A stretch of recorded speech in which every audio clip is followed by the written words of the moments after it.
Okay, so one of the first things you need to do is get these cold splices even with the floor. So I'm gonna just use my oscillating tool. So when you're cutting this out, obviously be careful with not hitting the wires. But I just wanted to note that you're actually digging out a little bit of plywood to give some room for those cold splices. Okay, general rules on installing wire. You basically want to be 2 studs away from your wall, so 2 inches from all walls, 2 inches away from anything that's going to be covering the floor. So right here, we're going to have a soaking tub that's going to be sitting here, so we have to be 2 inches outside of that area. If you have a drain pipe or even like any type of drain, you want to be 4 inches away from that. And then you also want to be 7 inches away from the center of your toilet.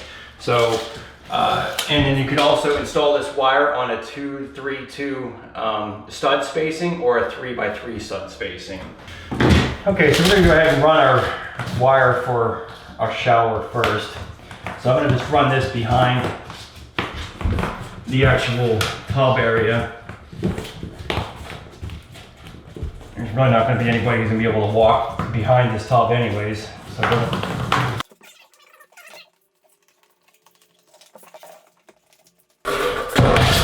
okay, so this is our shower area. I'm going to have a glass wall here. So when I have, basically it's going to be a corner shower, as you can see. But I'm going to have glass on this panel and then all the way along this side. So when we bring this wire into the shower, we want to bring it directly in the center of the opening of where the door is going to be. You don't want to be having U-channel sitting over top of the wire.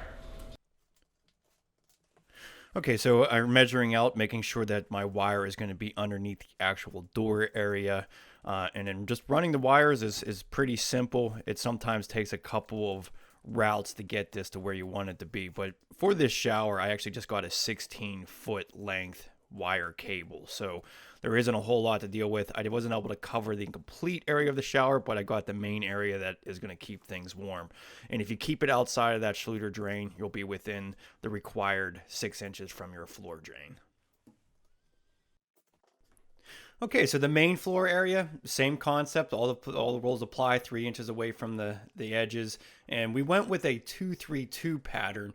You know, unfortunately, every time I do this, I end up rerouting my wires because I either don't have enough or I have too much.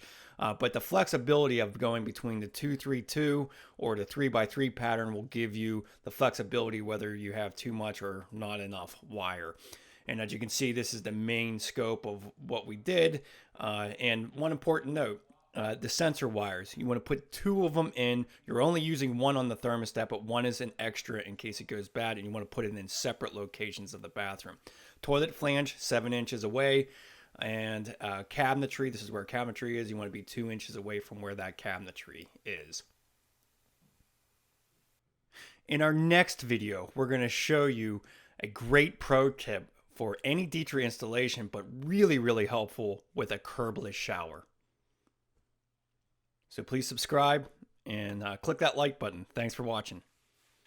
So if you put Ditra Heat on top of it, you're going to be a 1/4 inch off. So